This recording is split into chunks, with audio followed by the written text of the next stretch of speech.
Zacarías capítulo 9, versículo 12. Dice: volveos a la fortaleza, oh prisioneros ¿de qué? De esperanza. Hoy también os anuncio que os restauraré el doble. ¿Sí? Os anuncio que os restauraré el doble. ¿Cómo lo llama Zacarías a esta gente? ¿Qué nombre le da? Prisioneros de esperanza. Una persona, un prisionero de esperanza, es una persona que ha sido capturada en su interior por las promesas de Dios hacia su vida. Es una persona que ha sido capturada en su interior, en su espíritu, por las promesas de Dios hacia su vida. Y entonces eso hace que ni siquiera las pruebas, los problemas, lo hagan o la hagan huir. Tiene problemas, pero no huye. ¿Por qué? Porque ha sido capturada en su interior por una promesa de Dios. Eso lo convierte en un prisionero de esperanza. No es un esclavo deprimido y sin fe, es un prisionero de esperanza. ¿Sí? Y cuando una persona ha pasado de convertirse de esclavo deprimido a prisionero de esperanza, no puede más que convertirse en aquello que alguien llamado Napoleón Bonaparte dijo alguna vez que era un comerciante de esperanza. Si alguien buscó la palabra comerciante de esperanza en la Biblia, obviamente no la va a encontrar, porque no fue una frase espiritual, no fue algo que inspiró Dios a uno de los profetas o de los hombres del Nuevo Testamento. Napoleón Bonaparte, en un momento de su vida, él dijo: esta gente, estos que están acá, son comerciantes de esperanza. ¿A qué se refería él? Él hablaba de aquellas personas que tienen la capacidad de asumir un rol de liderazgo, un rol de personas que inspiran y que motivan a otros, personas que tienen una visión clara del futuro respecto de otros que están en una situación más complicada y mucho más difícil. Esto es un comerciante de esperanza, alguien que tiene una visión de un futuro mejor, una visión clara de un futuro promisorio. Una persona que asume un rol de liderazgo y por ende es alguien que se pone al frente y va guiando a otros. ¿Sí? Eso es un comerciante de esperanza. Entonces, ¿qué sucede con esa persona? Que como tiene esperanza, irradia, contagia, insufla esperanza a los que están a su alrededor. ¿Estamos hasta ahí? Entonces, Zacarías dice, llama a esa gente que bien podrían ser comerciantes de esperanza, les dice: ustedes son prisioneros de esperanza. Napoleón Bonaparte le llamó comerciantes de esperanza. ¿Sí? ¿Vamos hasta ahí? Ese título, ese mote, bien se le podría adjudicar a un hombre del que venimos hablando por lo menos hace 2 semanas. ¿Se acuerdan de quién venimos hablando? De Nehemías. ¿Por qué? Porque Nehemías buscó inspirar a todo un pueblo que venía muy mal. Nehemías buscó ponerse al frente de un pueblo que no sabía hacia dónde ir. Nehemías buscó ser aquel que guíe a ese pueblo hacia un futuro mucho más venturoso. Eso es ser comerciantes de esperanza. ¿Y qué hizo Nehemías? Nehemías agarró y dijo, entre otras cosas, le aseguraba al pueblo que Dios iba a pelear por ellos, que Dios iba a prosperar sus esfuerzos, que Dios no los iba a dejar abandonados. Pensá por un momento, recordar las circunstancias en las que estaba viviendo ese pueblo.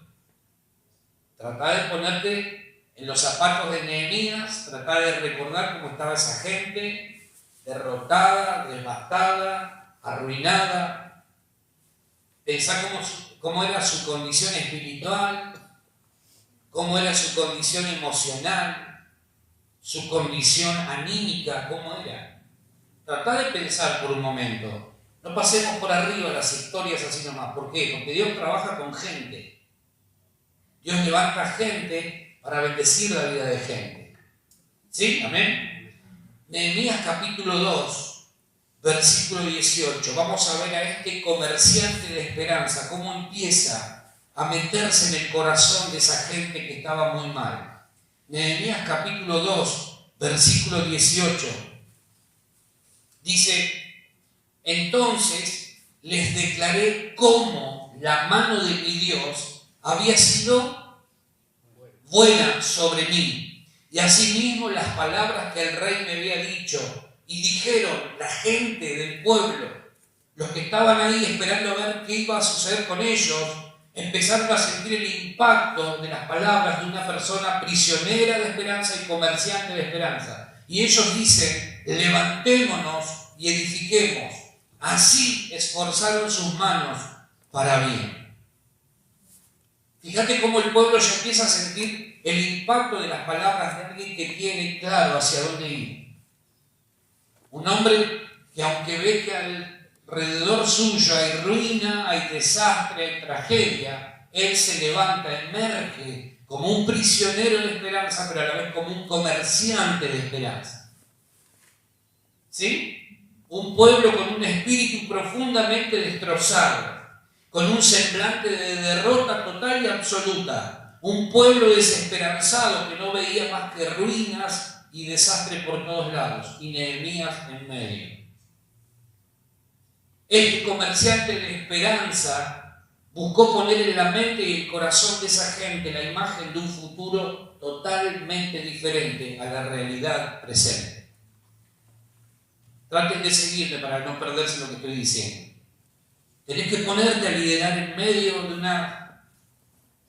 de un grupo de personas que no saben qué van a hacer dentro de 10 minutos. Y vos venís a proponerles, como dijo alguien por ahí, un futuro mejor. Tratá de pensar eso. Es como si Dios te agarrara ahora y te llevara al lugar, por ejemplo, acá en Colombia, donde arrasó el terremoto, y vos tenés que levantarte a hablarle a un pueblo que está destrozado interiormente, derrotado, que siente que no tiene esperanza, que no hay más nada por hacer, y vos querés reconstruir esa ciudad. Así estaba sucediéndole a Nehemías. Pero este hombre viene inspirado por el Espíritu de Dios a proponerles cambiar la historia, su historia. Nehemías tenía un pasar muy bueno. No perdamos de vista que él dejó su lugar de trabajo, su buen trabajo, para ir a ayudar a esta gente que no tenía, según su óptica, futuro. No tenía esperanza. Entonces Nehemías, inspirado por el Espíritu de Dios, viene a proponerles cambiar su historia. Salió de la comodidad Nehemías.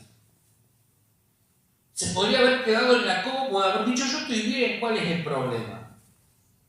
Gano bien, tengo una linda casa. ¿Cuál es el problema? Mi futuro está bien, todo va viento a favor, no tengo problema. ¿Por qué me voy a involucrar allá con gente que no me garantiza absolutamente nada? Pero mirá la historia de este hombre. Mirá lo que hace este hombre. Él decide dejar la comodidad para ir a trabajar con gente que, te vuelvo a repetir, estaba profundamente mal. Viene a proponerles cambiar su historia, pero esta vez dándole a Dios el lugar que se merece. Entonces Nehemías le habla al pueblo y le dice: yo le empecé a declarar a esa gente, les declaré cómo la mano de mi Dios había sido buena sobre mi vida. Les empecé a contar cómo Dios me había dado gracia y favor delante del rey.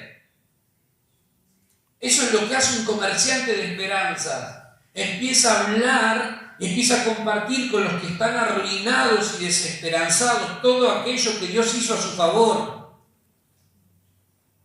Eso es lo que hace alguien que es prisionero de esperanza, pero además se transforma en un comerciante de esperanza. Empieza a contarle a los que están en ruinas, a los que no ven futuro, a los que no ven esperanza, y empieza a contar: ¿sabes qué? Dios fue bueno conmigo, Dios me dio gracia, me dio favor, y por eso estoy bien, pero yo ahora decido involucrarme con vos. en tu situación, vengo a ayudarte a cambiar tu historia.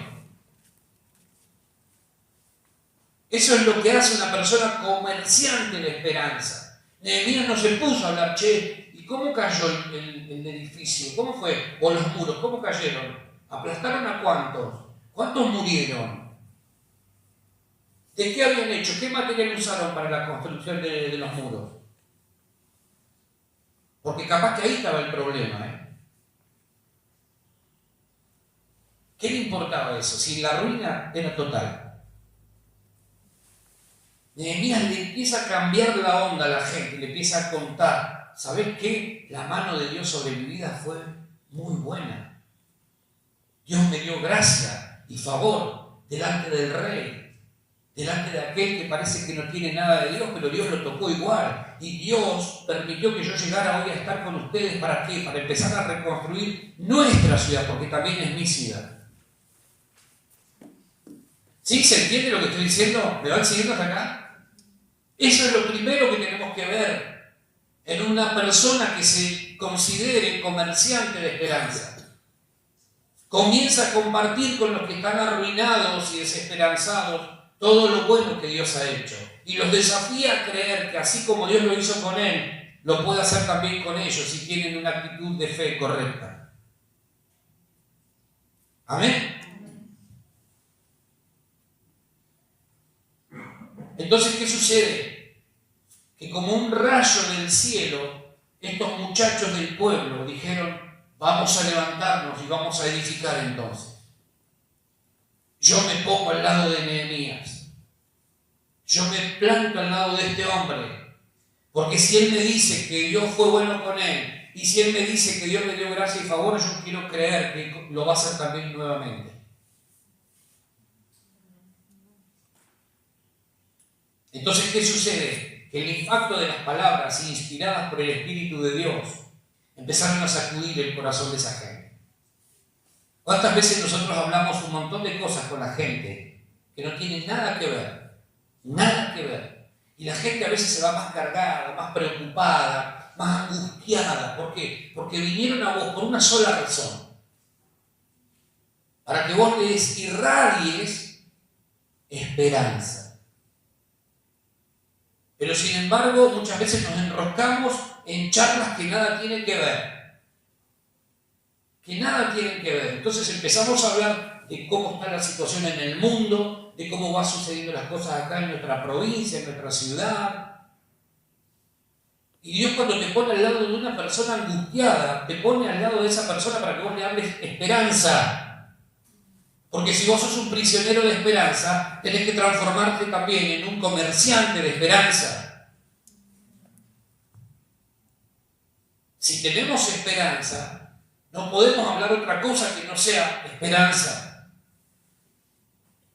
Nehemías se para al frente y dice, vamos a levantarnos, vamos a edificar. ¿Por qué? Porque yo les estuve contando a ustedes cómo Dios obró en mi vida. ¿Para qué? Para que juntos volvamos a levantar esta ciudad. Y entonces esta gente siente el impacto en su interior por esas palabras y les dice, ellos empezaron a decir, vamos a levantarnos y vamos a edificar nuevamente.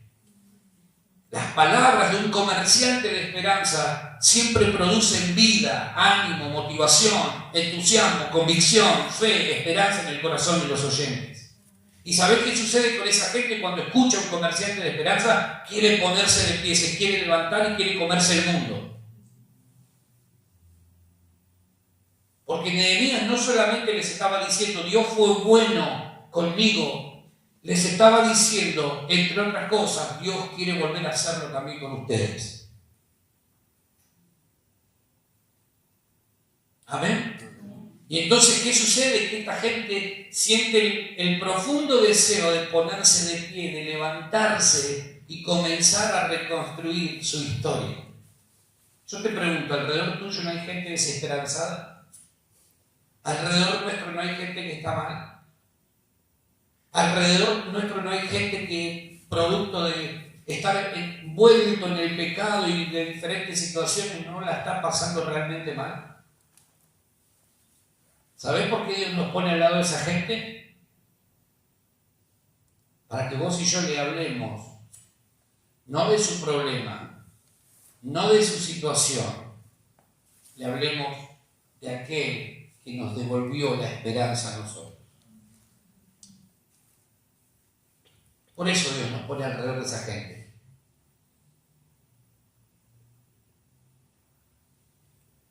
Hay gente que a nuestro lado está esperando que nosotros le digamos: ¿por qué no nos perturba la situación del mundo? ¿Por qué no nos confunde la situación mundial? Hay gente que está esperando que vos y yo abramos nuestra boca para contarles a ellos que nuestra realidad no depende de un sistema que está caído y derrotado. Y ellos le están haciendo cuentas y que no llegan a fin de mes. Y que no saben cómo pagar las deudas. Y que no saben cómo hacer esto. Y que no saben cómo hacer aquello otro. Y te ven a vos muy tranquilo por la vida, muy sonriente. ¿Podrás tener alguna dificultad? Sí. Pero vos sabés que es temporal, es pasajera. Y no entienden cómo es que vos vivís tan tranquilo. Y los pone de mal humor verte tan tranquilo. Tan tranquila. El problema es que vos tenés dentro tuyo promesas que han sido dadas a tu vida. Vos sos prisionero de esperanza. Pero Dios no solamente quiere que seas un prisionero, una prisionera de esperanza, sino que también quiere convertirnos en comerciantes de esperanza. ¿Amén? Entonces esta gente siente la necesidad, cuando lo escuchan a Nehemías, de empezar a ponerse de pie. Empezar a ponerse de pie. ¿Por qué? Porque las palabras que recibió esta gente de Nehemías, de boca de Nehemías, fueron palabras que antes el Espíritu de Dios impartió al corazón, al espíritu de Nehemías. Entonces lo que había en Nehemías era lo que iba a salir, iba a tocar la vida de esa gente. Los comerciantes de esperanza primero escuchan a Dios, creen en su interior que algo bueno puede pasar, aún en medio de la peor crisis, y empiezan a contagiar a los que están alrededor. Y la gente siente la necesidad de ponerse de pie, de levantarse. Así como el infierno sopla desaliento y desánimo y derrota tratando de detener a los comerciantes de esperanza, a los prisioneros de esperanza, detener la obra de Dios y a los obreros del pueblo de Dios, el cielo levanta comerciantes de esperanza que soplan y soplarán palabras de aliento, de vida, de ánimo, de inspiración para los que están desanimados dentro del pueblo de Dios y para los que están en ruinas alrededor.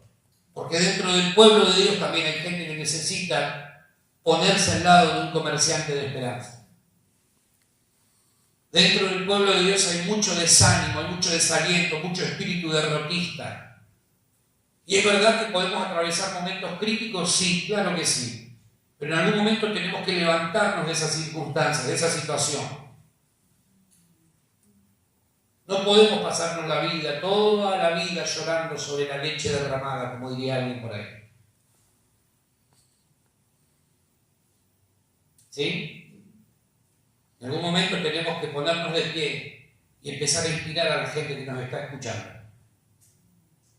Alguien tiene que ser afectado por las palabras que salen de nuestra boca.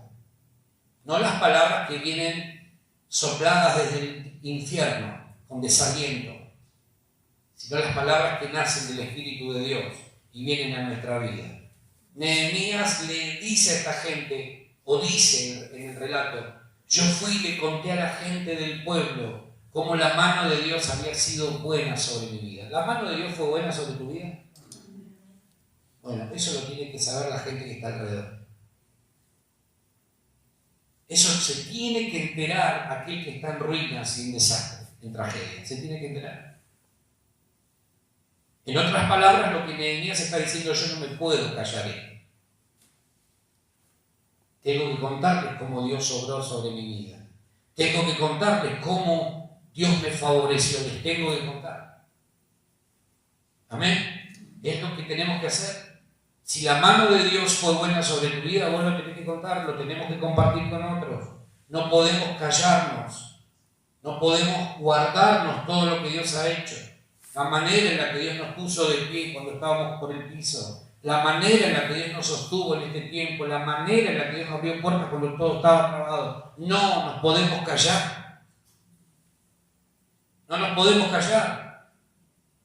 Pero no te hablo de ir a contarle al cristiano, no. Andá a ese que está derrotado, viviendo mal, que no tiene esperanza, que no sabe qué va a hacer. A ese hay que ir a decirle, ¿sabes qué? Quiero contarte cómo Dios me levantó de la situación y la condición en la que yo estaba.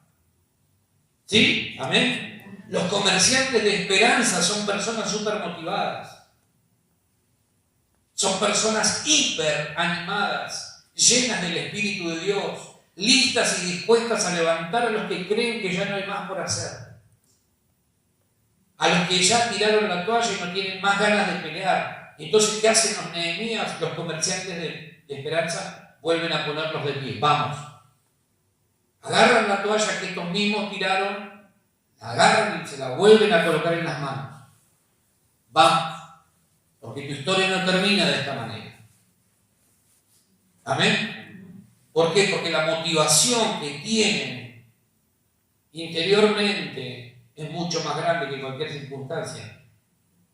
Entonces se levantan y pelean. Todos los días, yo me imagino, Nehemías habrá hecho un croquis, como los que hace Loana, habrá hecho un dibujo, habrá hecho un boceto y lo habrá pegado ahí al costado de su cama en su habitación, y todos los días cuando se levantaba, ¿qué hacía el tipo?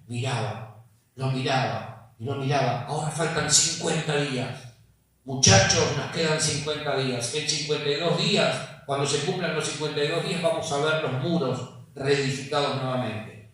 Al otro día se levantaba, o la semana siguiente se levantaba y decía, nos quedan 40 días, vamos, porque en 40 días vamos a ver la realidad de esto ya consumada. Y entonces los tipos decían, si este nos está alentando, ¿cómo nos vamos a quedar con los otros mala onda? No los vamos a escuchar más. ¿Amén? Cuando alguien sin fe y sin esperanza se cruza con un comerciante de esperanza, recupera prontamente el ánimo. Venía medio pinchado así, pero de repente se cruzó con un comerciante de esperanza. Y entonces esa persona que estaba así pinchada, arrastrándose por la vida, ¿sabe? Le cambió el semblante. ¿Por qué? Porque lo que vos le hablaste no es una palabra motivacional, es una palabra que nació en el Espíritu de Dios, que vino en tu espíritu y vos la largaste en el momento justo. Entonces la persona no se va motivada, se va a inspirar. No fuimos llamados a motivar a nadie, fuimos llamados a inspirar. La motivación dura 30 segundos. Pero la inspiración puede durar toda una vida. ¿Sí?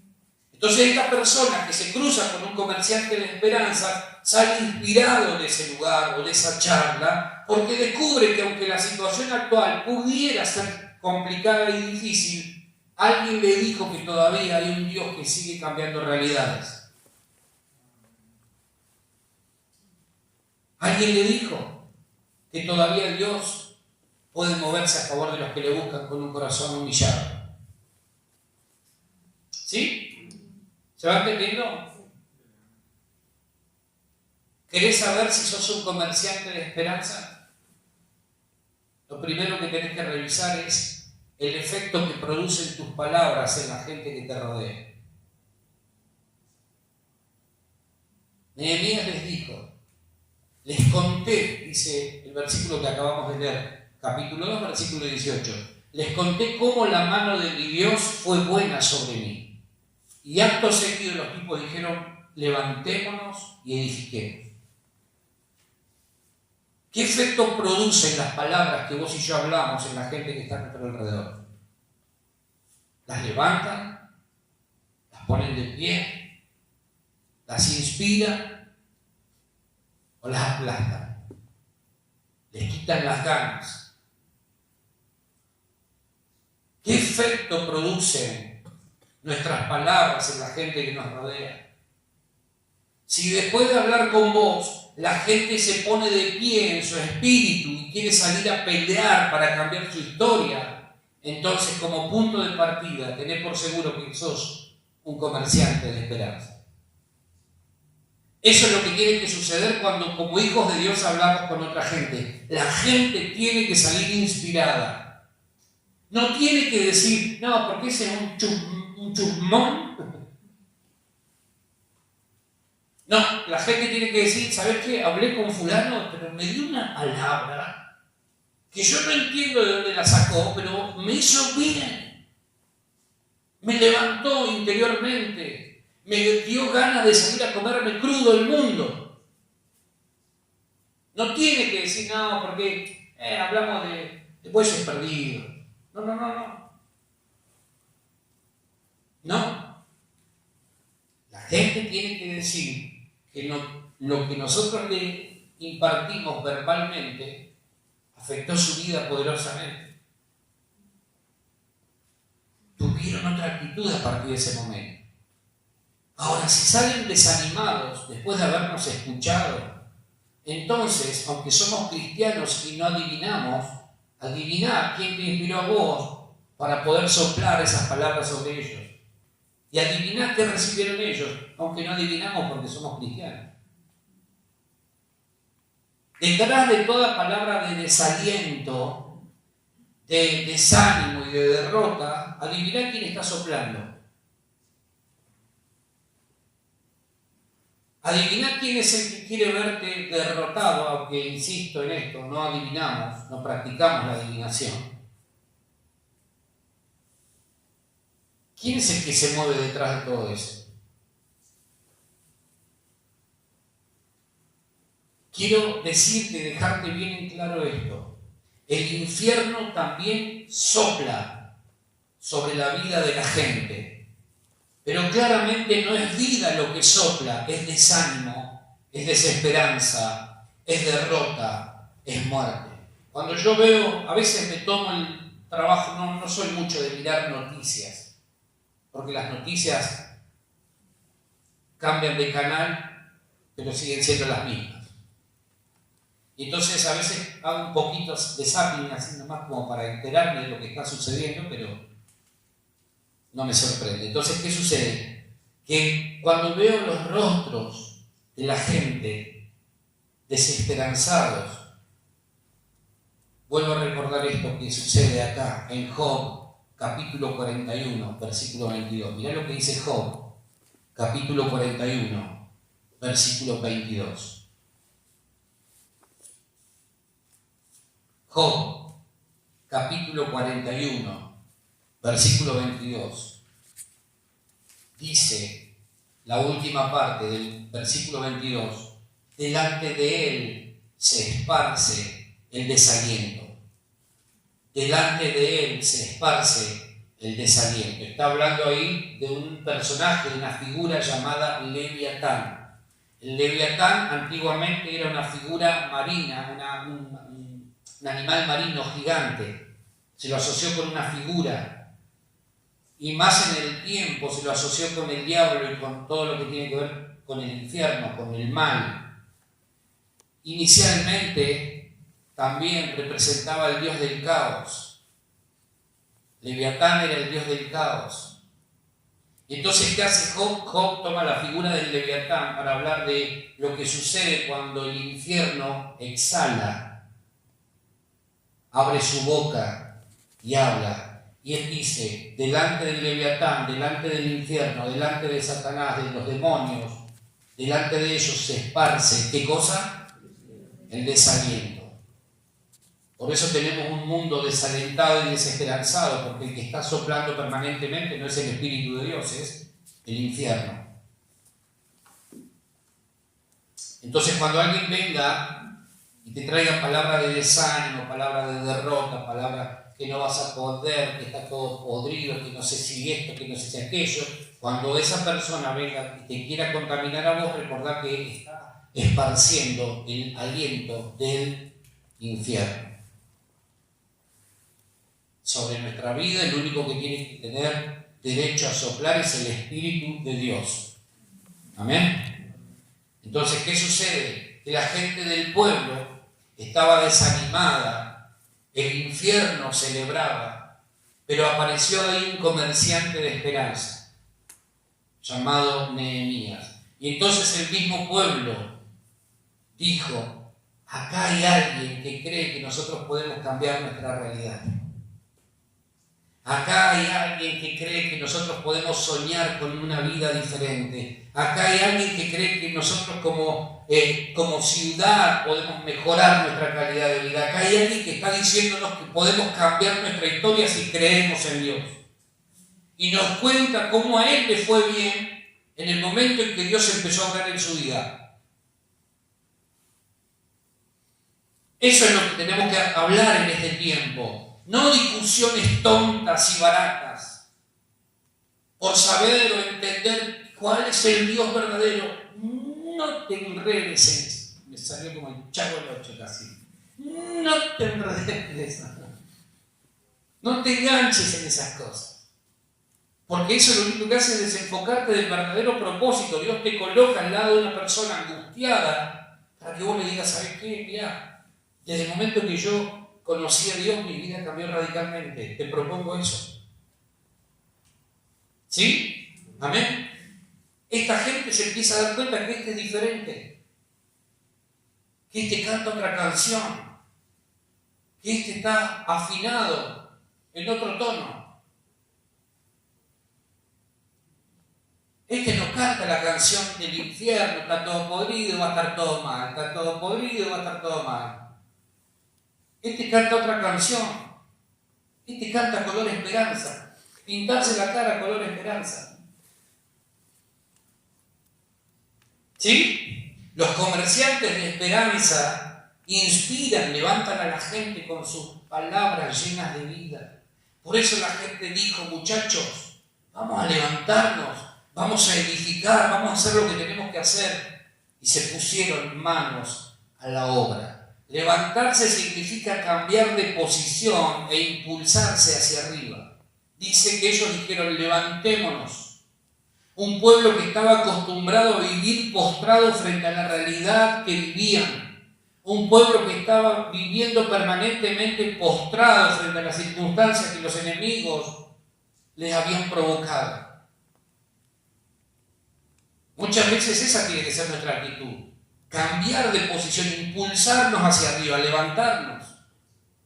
Porque si la gente no nos ve a nosotros en la posición correcta, ¿qué van a creer ellos que pueden cambiar sus vidas? Este era un pueblo que vivía postrado, no ante Dios, sino ante las circunstancias. ¿Sabes cuánta gente hay que vive así? Dentro del pueblo de Dios y afuera. Afuera lo entiendo. Que no tienen cobertura espiritual, pero dentro del pueblo de Dios, vivir postrado ante las circunstancias y ante un enemigo que todo el tiempo les propone opresión, miseria, derrota. Ahí, en medio de ese contexto, se levantó un comerciante de esperanza, alguien que vino a proponerles vivir mejor, libres y bendecidos. Muchachos, ustedes pueden vivir mejor, libres y bendecidos. No hizo campaña política Nehemías. No necesitó de una radio o de un carrito o de un... ¿Cómo es que se llaman los autos estos que deambulan por la ciudad? No necesitó nada de eso. El tipo simplemente dijo, Dios fue bueno conmigo, muchachos. Y yo les vengo a contar eso y vengo a decirles, ustedes pueden vivir mejor, libres y bendecidos. Amén. Eso es lo que le tienes que decir a tu compañero de trabajo, de estudio, al vecino, a quien sea. Cuando te encuentres con alguien que está en esa situación, le tienes que decir, mirá, ¿sabes qué? Te quiero contar esto. Vengo a proponerte, vos podés vivir mejor, libre y bendecido. Vos podés, ¿por qué? Porque Dios lo hizo conmigo. Yo vivo bien, vivo bendecido y vivo en libertad. De nada. Cuando la gente tuvo miedo, Nehemías oró para que el pueblo fuese fortalecido por el Señor y no dominado por el miedo. Fíjate todo lo que hace un comerciante de esperanza, un prisionero de esperanza, un comerciante de esperanza. Cuando Nehemías vio que la gente tuvo miedo, se puso a orar. Que el temor no nos invada, que el temor no nos confunda. Dios está con nosotros. Amén. Cuando el enemigo amenazó, Nehemías se mantuvo firme y nos llamó a permanecer juntos. No unos lejos de otros, sino unos con otros. mostrándose él como ejemplo, y el trabajo, el muro, en 52 días se terminó para la gloria de Dios. ¿Se está entendiendo lo que estoy diciendo? ¿Sí? Fíjate vos lo que hace en la vida de un pueblo cuando una persona deja de estar sometida a las circunstancias y decide empezar a creerle a Dios. Dios fue bueno conmigo. Dios fue bueno conmigo. Entonces yo lo que voy a hacer es, vengo a contarles cómo Dios obró. ¿Por qué? Porque así actúan los comerciantes de esperanza. Ellos no se dejan intimidar por las dificultades ni por los adversarios que pretendan venir a imponer condiciones. Solo se enfocan en su misión, en su tarea, nada más. Y saben claramente que su éxito dependerá de cuánto aprendan a depender del Dios de los cielos. Quiero decirte, tu éxito en esta tierra va a depender de cuánto aprendas a depender del Dios de los cielos, nada más. Nada más. Nuestro éxito va a depender de cuánto aprendamos verdaderamente a depender del Dios de los cielos, nada más. Vos no dependés de tu sueldo. Si vos ponés tu dependencia en tu sueldo, está frito, mi viejo. Está frito. Porque el sueldo dura lo que dura las ganas de gastarlo. Ahora, cuando ponemos nuestra dependencia en el Dios que todo lo puede, nuestro éxito está garantizado. ¿Amén? Ahora, tenemos que saber que hay gente que nos está mirando. Hay gente que nos está mirando, hay gente que está desorientada, no sabe para qué lado correr. Hay gente que está desorientada. Y cuando hay gente desorientada, necesita de un comerciante de esperanza que diga, no, las cosas pueden ser diferentes. Amén. Necesitan de un guía, de un referente que les muestre el camino. Te están esperando a vos. Te están esperando a vos. Te están esperando a vos, te están esperando a vos, te están esperando a vos, te están esperando a vos, te están esperando a ustedes, chicas, te están esperando a ustedes.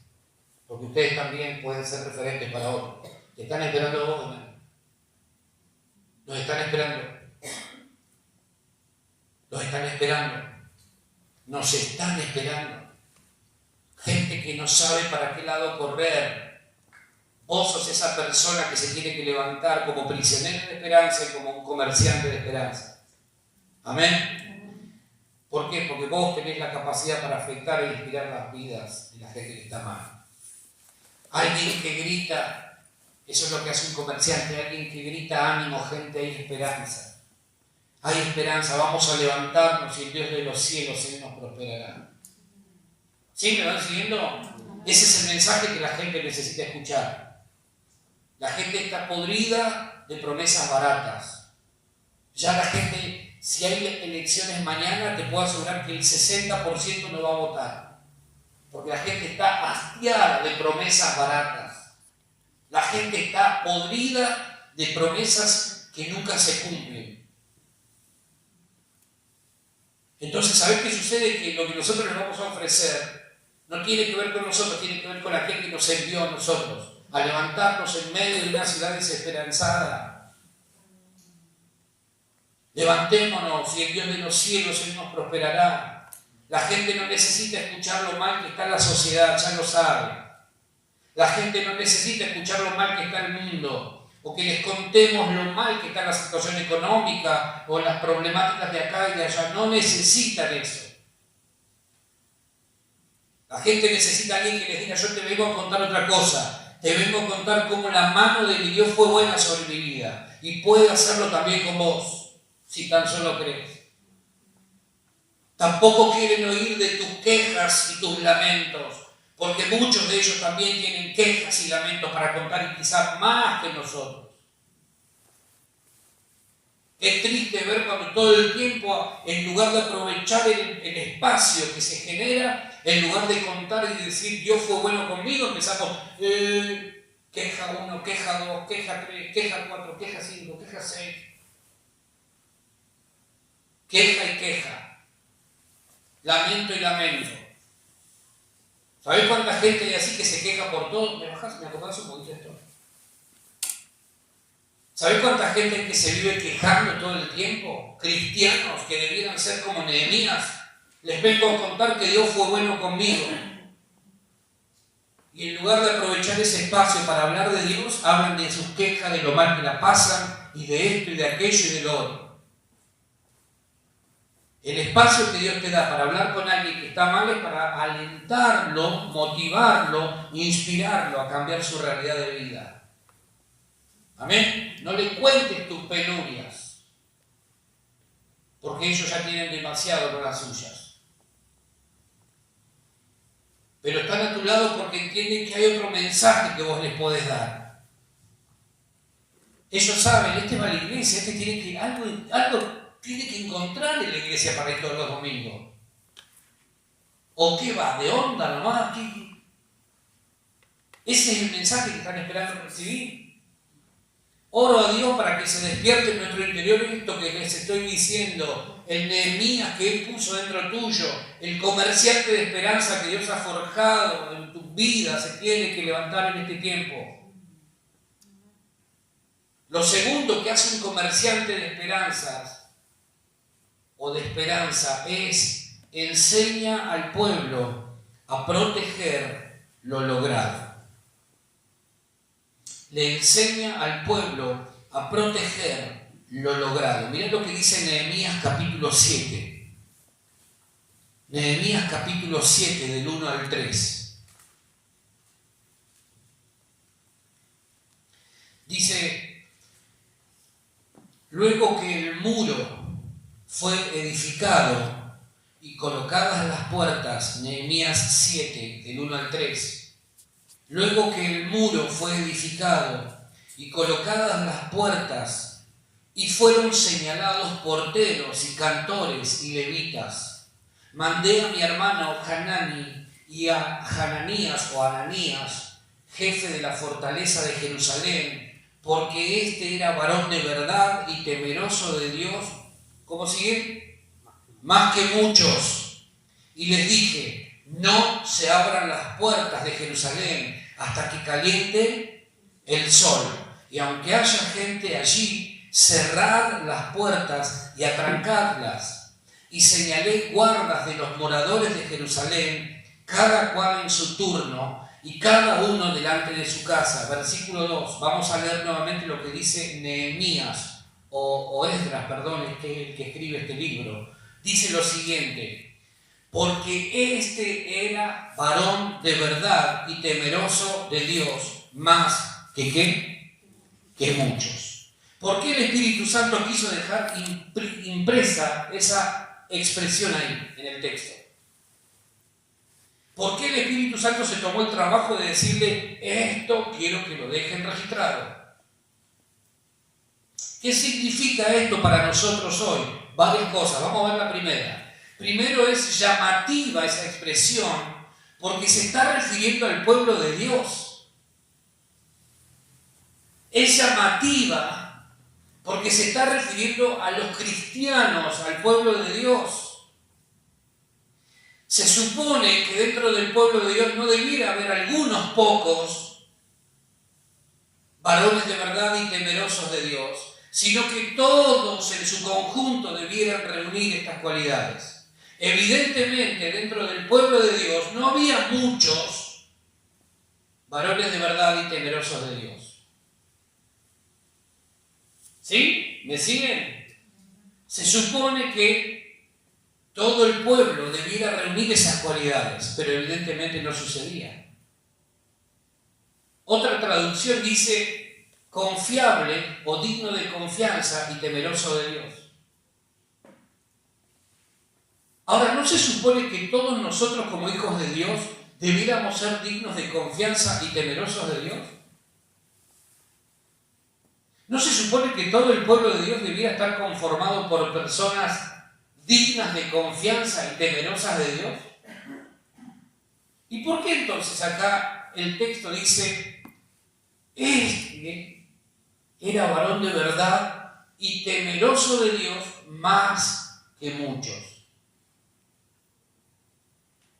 Se ve que también había deshonestos dentro del pueblo de Dios.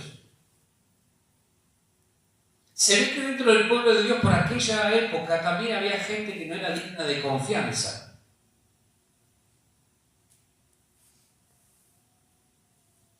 ¿Sí? Se ve que en aquella época también había algunos medios chantapufis. Por eso, el escritor bíblico dice de este hombre, tiene estas dos cualidades: es digno de confianza y es temeroso de Dios. Es evidente que en los tiempos de Nehemías no sucedía con todo el mundo eso. La pregunta es, ¿y hoy? ¿Habrá cambiado el asunto? En segundo lugar, significa esto que es posible vivir honestamente en un contexto de tanta deshonestidad. Es posible vivir honestamente en un contexto de tanta deshonestidad. Por eso el escritor bíblico, el Espíritu Santo le dice al escritor bíblico, deja registrado este ejemplo. Aún dentro del pueblo de Dios, lamentablemente hay demasiada deshonestidad. Demasiadas promesas incumplidas. Demasiadas promesas vacías. Eso también es deshonestidad. Eso también nos hace indignos de confianza o no dignos de confianza. Cuando prometemos algo y no cumplimos, lo que está sucediendo es que nuestra confiabilidad se está alterando. Y eso, dentro de la obra de Dios, es gravísimo. Que entre la desconfianza dentro del pueblo de Dios es gravísimo, porque eso va a entrar a romper las relaciones interpersonales. Ahora, ¿es posible vivir honestamente en un contexto de mucha o de tanta deshonestidad? Vos no tenés por qué ser igual al otro. Hay gente que a veces en su inmadurez dice, pero todo el mundo lo hace. Es problema de ellos. No es tu problema. Pero se ve que todo el mundo tiene permiso para hacer esto. Entonces, ¿por qué yo no lo puedo hacer? Porque vos no sos igual a ellos y porque Dios a vos te llama a otra cosa. Imagínate Nehemías, ¿cómo se iba a poner él como ejemplo si caía en la deshonestidad de todo ese grupo de personas? Nos quejamos muchas veces de la deshonestidad. ¿Sí o no? De la deshonestidad que hay en todos lados. Ahora, en lugar de mostrarnos como un ejemplo totalmente diferente, caemos muchas veces en eso de decir, bueno, pero todo el mundo hace lo mismo, Y el diablo dice, listo, ya lo tengo. Ya la tengo. Este hombre, comerciante de esperanza que pretendía inspirar a todo el pueblo, dice, no, acá todavía hay gente que se ha guardado para Dios. Acá todavía hay gente que piensa y vive diferente. Acá todavía hay gente temerosa de Dios. Acá hay gente que todavía es digna de confianza. La obra se edifica, se construye con personas confiables y temerosas de Dios. No se puede construir algo serio en la vida si no existen esas dos cualidades, confiabilidad y ser temerosos de Dios. Ni hablar las cosas espirituales. Nehemías observó que entre el pueblo de Dios no había gente que reuniera esas cualidades de manera absoluta y tan marcadas como sí ocurría con este hombre. Y las dejó reflejadas ahí. No importa si no hay muchos honestos. Lo que importa es saber de qué lado vamos a estar vos y yo. Son más los deshonestos que los honestos, no importa. ¿De qué lado vamos a estar vos y yo? ¿De qué lado nos vamos a quedar? Pero si nadie se compromete para hacer las cosas, déjalo. ¿Vos de qué lado te vas a posicionar? ¿De qué lado te vas a plantar vos? Pero si todos mienten y hacen lo que se les antoja, dejalos. ¿De qué lado te vas a posicionar vos?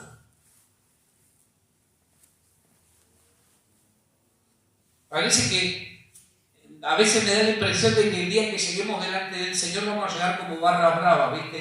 Venimos todos acá, pasemos, y le vamos a invadir el cielo a Jesús, ¿viste? Como que nunca vamos a tener que dar explicaciones de nada, ¿no?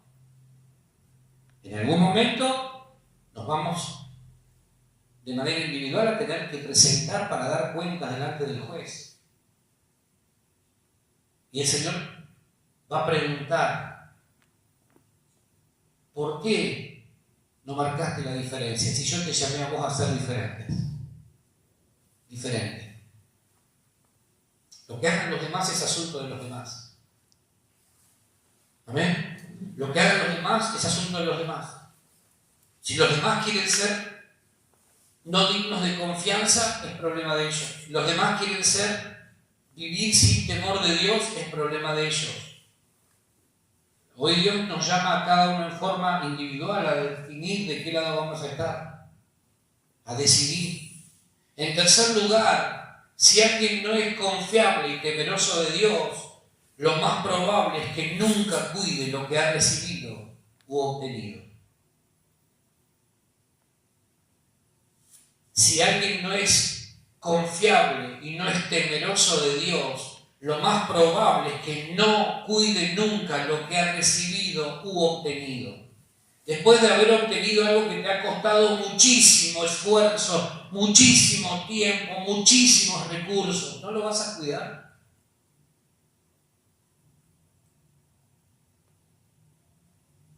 Sin embargo, hay gente que es descuidada con las cosas. Es descuidada con su vida. Cuando recuperas algo que habías perdido, ¿no lo vas a cuidar? Es lo mínimo que debiéramos hacer, ¿no? Es lo mínimo. Cuando después de tanto tiempo volvés a ser libre de toda opresión, gente que vivía oprimida, no podía dormir por las noches, sentía que le andaban cosas raras, qué sé yo, cuántas cosas raras, no sé si era afuera o en la cabeza, que por ahí, pero le andaban cosas raras. Y Dios por gracia los hace libres. Y en lugar de cuidar todo eso que hacen, vuelven a lo mismo de antes. Lo mínimo que debieron hacer es cuidar lo que han recibido. No lo hacen. No lo hacen. La necedad los vuelve a llevar a la esclavitud, a la opresión. Dios los liberó de vicios, de malos hábitos y de otras cosas, y en lugar de cuidar lo que han obtenido, lo vuelven a perder. Esa gente no es confiable ni temerosa de Dios. Cuando después de un tiempo volvés a conocer lo que es estar sano o sana, habiendo pasado tanto tiempo enfermo, lo mínimo que Dios te dice es cuidar tu salud. ¿Qué hace el salvaje o la salvaje? Vuelva. Como becerro en la manada, va por ahí, hace y deshace, hasta que vuelve a quedar enfermo. Lo mínimo que debiera hacer es cuidar la salud. Por ejemplo, cuidando la alimentación. Por ejemplo, siguiendo las prescripciones médicas. Mínimo. Mínimo. Pero no. Antes le dolía acá, ahora le duele todo acá, tiene paralizado. Y ahora apenas puede mover la hojita, porque no se cuida. Porque no se cuida. Esa gente no es confiable ni temerosa de Dios. Cuando después de un tiempo de dificultades y complicaciones económicas, Dios te vuelve a prosperar, te vuelve a abrir puertas, te vuelve a dar para que tengas para esto, para aquello, para otro, lo mínimo que Dios te pide es cuidar lo que te di, cuidalo. Cuidalo. Sin embargo, muchos no lo hacen y caen nuevamente en problemas. ¿Es malo Dios? ¿Es un Dios injusto? No. Lo mínimo que Dios te pide es cuidar lo que te confié. Ser responsable. Esa gente no es confiable ni temerosa de Dios. Fue prosperada, fue prosperado, pero dejó de depender de Dios, dejó de ser fiel a Dios. Dejó de ser fiel a Dios en sus ofrendas y en sus diezmos. ¿Hasta qué? Hasta que nuevamente vuelvan a pasar lamentablemente por lo mismo y entonces ahí se van a acordar, Dios fue bueno conmigo, yo fui el no confiable y vivía sin temor de Dios. Entonces, ¿qué hacen? En lugar de reforzar la seguridad espiritual de sus vidas, lo que hacen es abrir las puertas nuevamente al enemigo. ¿Para qué? Para que haga desastres nuevamente. ¿Se va entendiendo hasta acá lo que estoy diciendo? ¿Sí? Los hombres y mujeres de verdad y temerosos de Dios son los que serán capaces de cuidar y guardar lo que se les ha encomendado. ¿Qué te encomendó Dios?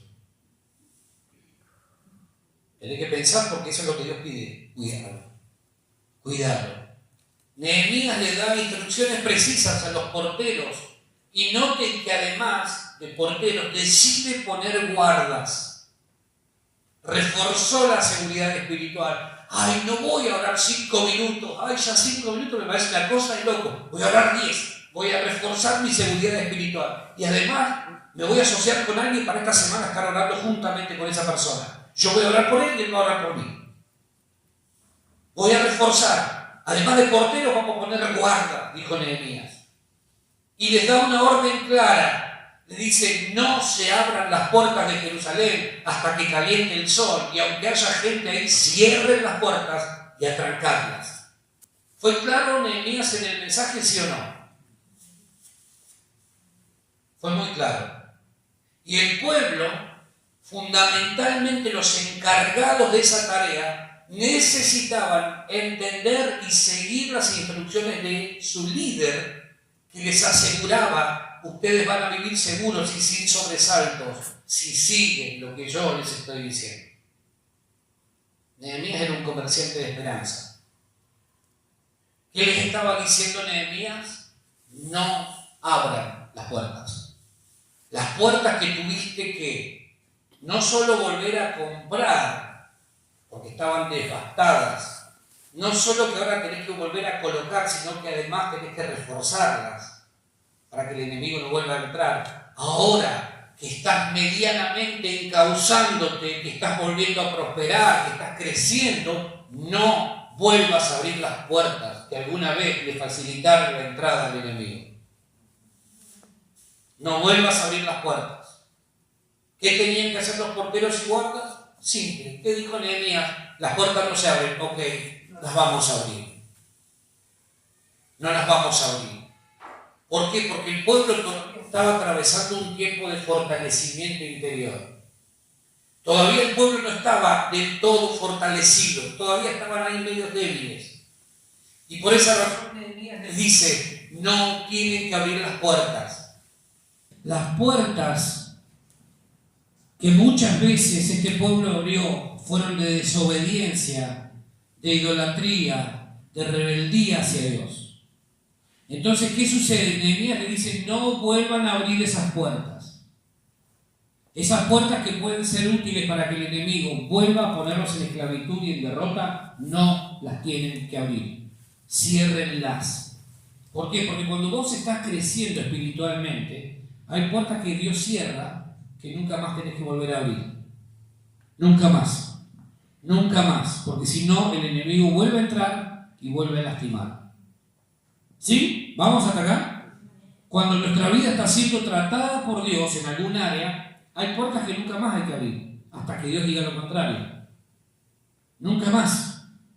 ¿Por qué? Porque Dios te está fortaleciendo. Si Dios te saca de un grupo de gente que a vos te hacía mal, tenés que esa puerta cerrarla hasta que vos puedas volver ya para ser un comerciante de esperanza. Mientras Dios está trabajando en tu vida, lo más probable es que esa puerta se mantenga cerrada. ¿Sí? Espero ser claro. No hay que abrir las puertas que alguna vez trajeron derrota a nuestra vida. ¿Por qué? Porque estamos en un periodo de fortalecimiento interior. Por eso Nehemías es tan preciso en las órdenes que da. Por eso Nehemías le dice, vamos a poner porteros y además vamos a poner guardas. Vamos a reforzar la seguridad. No abras las puertas hasta que caliente el sol, hasta que el sol de justicia brille con toda fuerza sobre tu vida. No vuelvas a abrir puertas. No vuelvas. Hasta que Dios no haga con vos lo que determinó, no abras puertas. Porque vas a echar a perder todo lo logrado hasta ahora. Amén. A veces el orgullo de creer que solos podemos abre puertas a derrotas tremendas. A veces el enojo por lo que no fue o no alcancé, por lo que no me dijeron, puede abrir puertas a la amargura, al resentimiento y por ende facilitarle el trabajo al enemigo. Con problemas emocionales y o espirituales.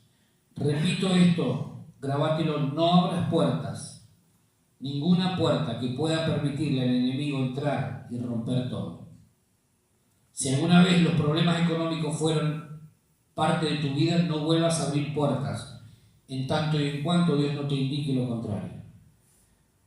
¿Sí? ¿Por qué? Imagínate esto.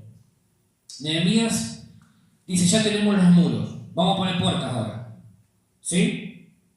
O las dejamos para después mejor, muchachos. Vamos a dejarlas para después. O las vamos a dejar abiertas. Sí, vamos a poner las puertas, pero las vamos a dejar abiertas. ¿De qué sirve tener una casa bien pintada, hermoseada? No, le pusiste esto, aquello, lo otro, no. La casa de tus sueños. Si al final de cuentas dejas las puertas abiertas.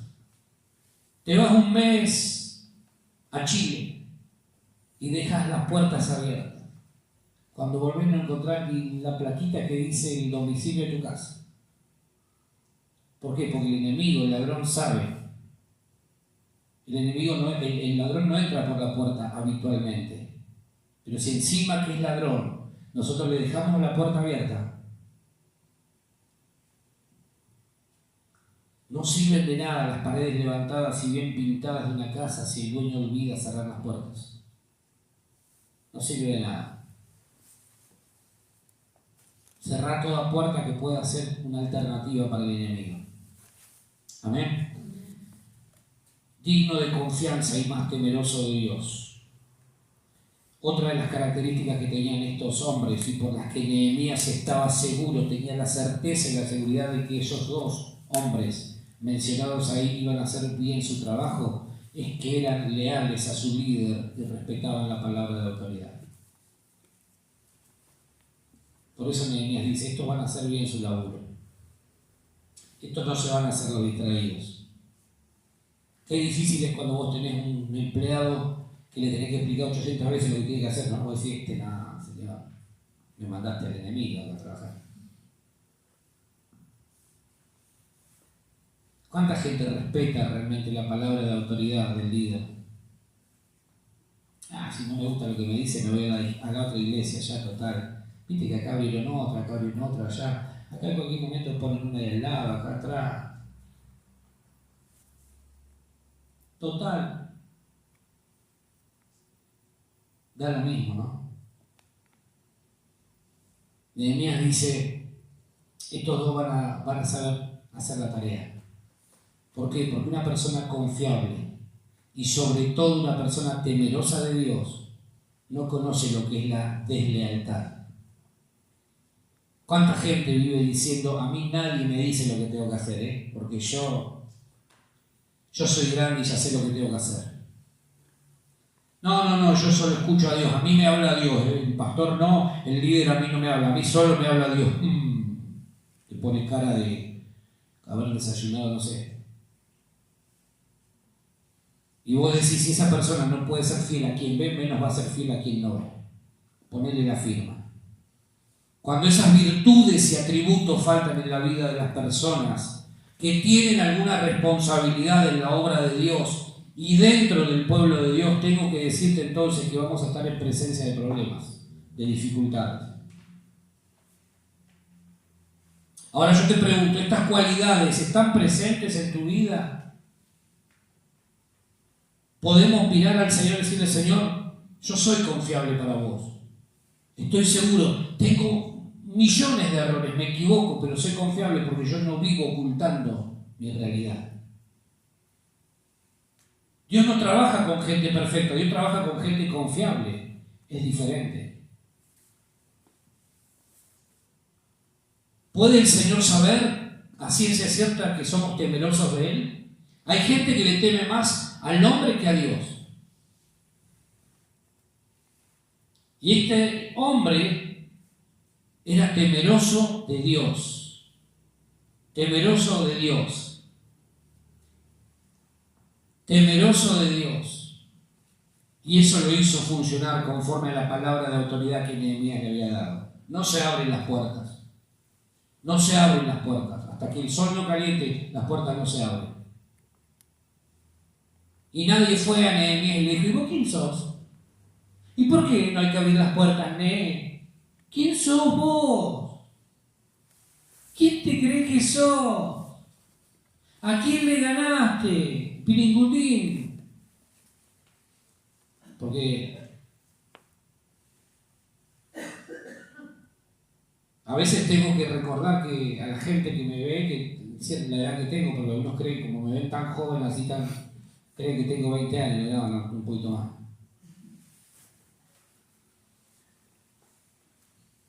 Simple, no se abre porque es una orden que viene de nuestro líder, y si nuestro líder, que nos está ayudando en esta tarea, que dejó todo por venir a acompañarnos en esta misión, nos está diciendo que las puertas no se abren, no se abren. Punto. Él sabrá por qué nos está diciendo lo que nos está diciendo. No tenía necesidad de venir a embarrarse acá, No tenía necesidad de dejar la comodidad del palacio para venir a ayudarnos acá. Sin embargo, acá está, pelándose las rodillas y el alma. ¿Para qué? Para que nosotros podamos volver a estar mejor, en una mejor condición de vida, libres y bendecidos.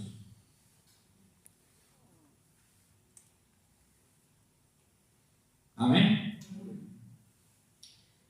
Qué interesante que es esto, ¿no? Confiabilidad y el temer a Dios no solo es un requisito para el liderazgo, sino para todos los que somos hijos de Dios, prisioneros y comerciantes de esperanza.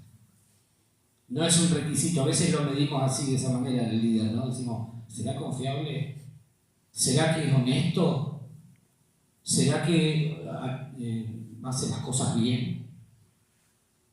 Aunque ya eso quedó en el tiempo, ¿no? Ya hoy se mide, habla bien, dice las cosas, ¿y qué dijo? Ni idea, pero habla. Ese es el parámetro con el que se mira el liderazgo, si habla o no habla, cómo habla, y las otras cosas quedan a un costado. Por sus frutos los conocerá, dijo Jesús. Nehemías estaba tranquilo porque antes de exigir esas cualidades en el resto, estaban en él. ¿Cuánto tenemos que aprender de este hombre? ¿Cuánto tenemos que aprender? La mayor habilidad, dijo alguien por ahí, es la confiabilidad. Para la obra de Dios no se requiere tanto del talento como sí de la confiabilidad. Dios no está en el negocio de buscar gente talentosa, Él sigue buscando gente confiable. ¿Cómo es la gente que Dios busca? Confiable. Vuelvo a preguntarte, ¿vos sos confiable para Dios? No te estoy hablando de perfección, de ser perfecto, te estoy diciendo, Dios puede mirar y decir, fulano es confiable, sé que no me va a dejar la obra a medio terminar, sé que si asumió una responsabilidad no se va a volver atrás. ¿Sos confiable para Dios? Dios no está mirando tu talento, tu capacidad, Dios me está preguntando y mirando tu corazón, ¿sos confiable realmente? ¿Puede el Señor estar seguro de que eso que Él te pidió lo vas a llevar hasta el final?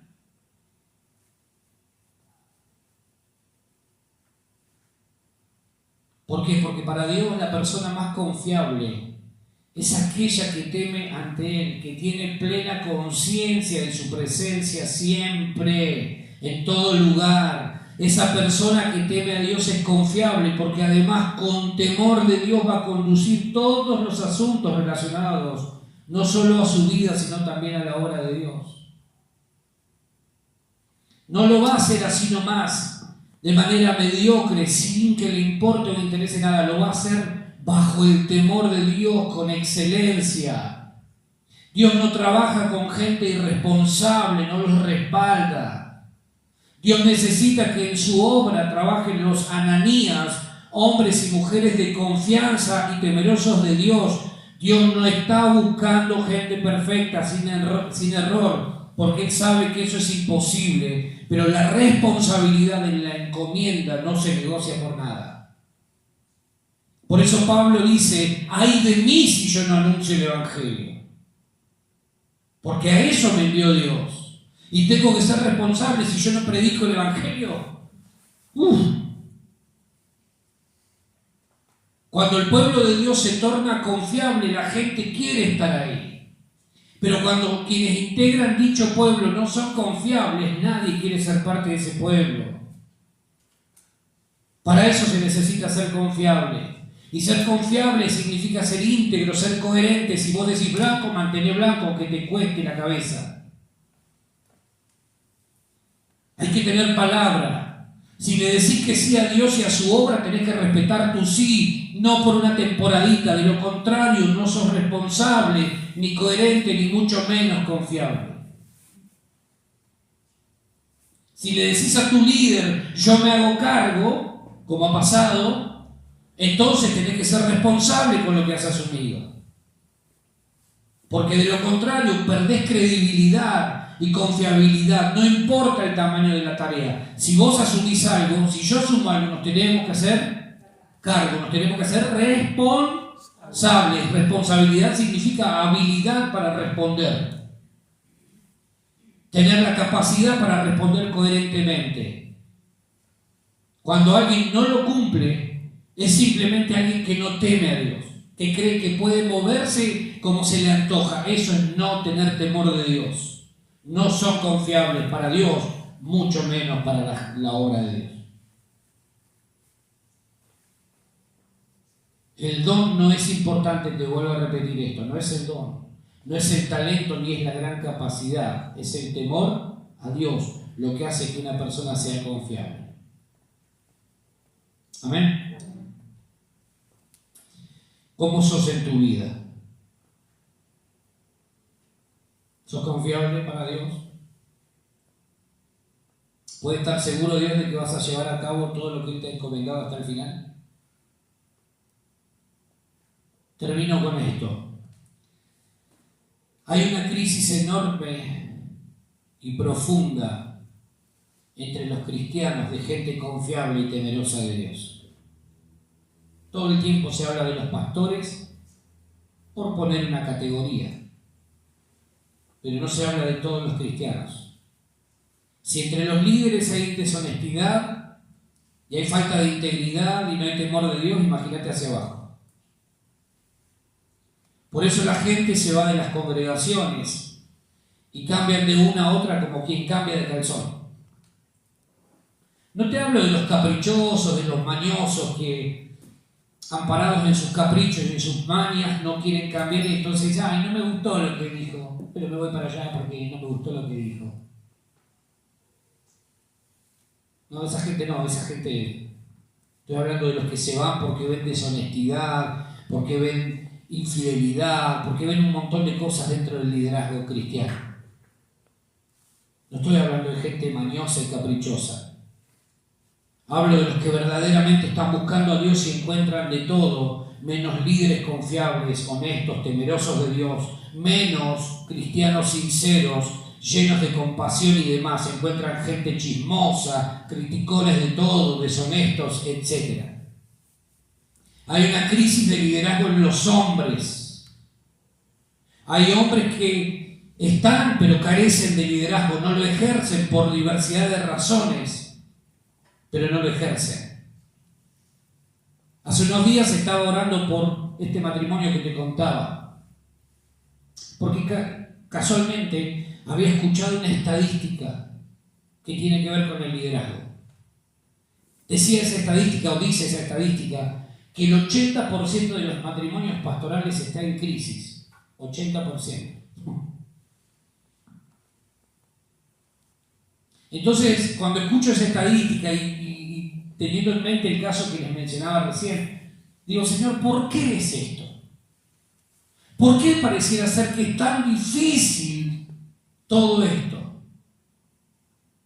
Y entonces el Espíritu Santo me mostraba justamente esto. Me dice, es que hay falta de liderazgo.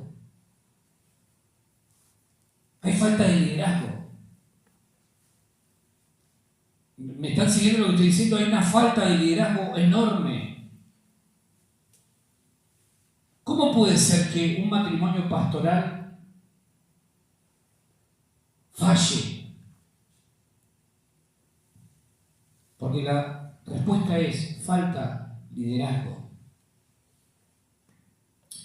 Y pensaba en esto y anoté algunas cositas que quiero compartirles. Cuando falta liderazgo es porque quien debe ocupar el lugar no lo está ocupando. Hay falta de liderazgo entre los hombres. Por eso muchas veces en las iglesias, como nosotros, vos ves que son más las mujeres que los hombres. Porque los hombres no ocupan su lugar. Hay falta de liderazgo.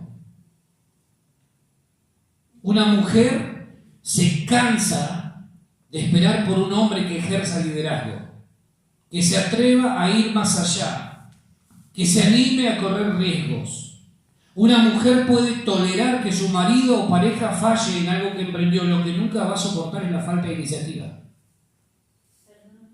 Ahora me cuento. Una mujer puede tolerar que su pareja o marido erre en ciertas decisiones, aunque en algún momento hay que aprender y corregir. Pero no tolera que no se juegue por algo en la vida. Una mujer puede soportar las lágrimas de un marido que lo intentó y no le funcionó.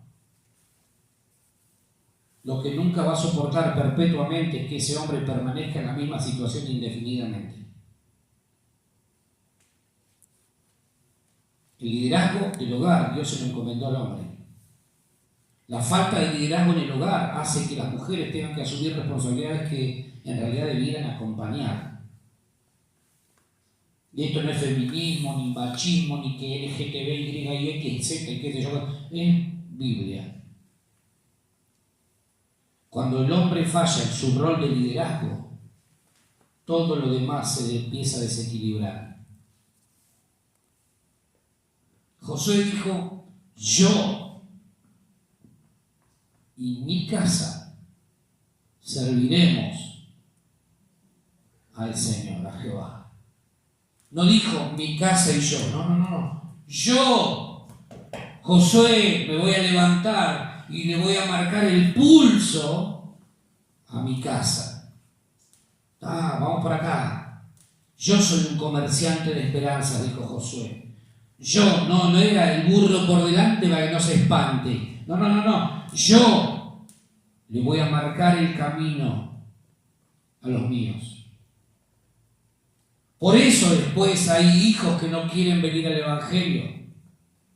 Por eso después hay hijos que no quieren saber nada con la iglesia. ¿Por qué? Porque faltó un comerciante de esperanza, un Josué que dijera, yo voy a marcar el pulso de los míos.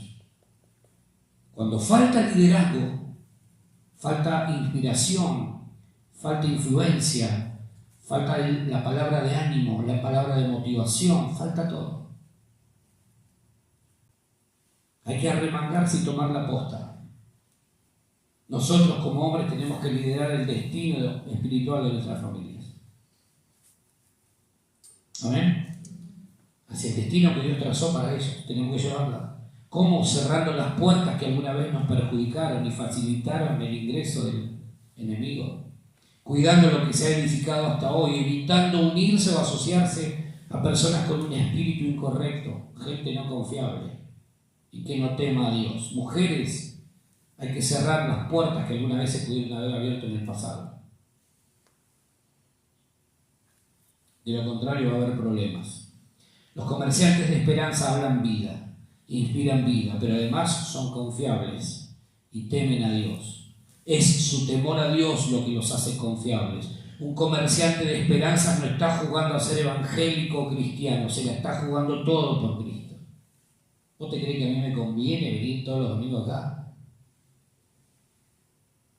Pagar taxi o ahora, gracias a Dios, está habilitado el Uber. Nos sentíamos medios piratas ya viniendo en Uber, ¿viste? Nos van a agarrar así. Un comerciante de esperanzas no mide esfuerzo, lo da todo por su Señor y por la gente a la que sirve. Un comerciante de esperanza es alguien maduro y esa madurez lo convierte en referente para otros. Amén. Un comerciante de esperanza es alguien a quien a Dios le maneja la agenda y no permite que otras cosas se entrometan en ella. Un comerciante de esperanza vive para la gloria de Dios porque ya ha renunciado a vivir para sí mismo. Sos un prisionero de esperanza. Amén. Pero hoy Dios quiere convertirte en un comerciante de esperanza. ¿Estarás listo? ¿Estarás dispuesto? ¿Estarás dispuesta? Vamos a ponernos de pie, por favor.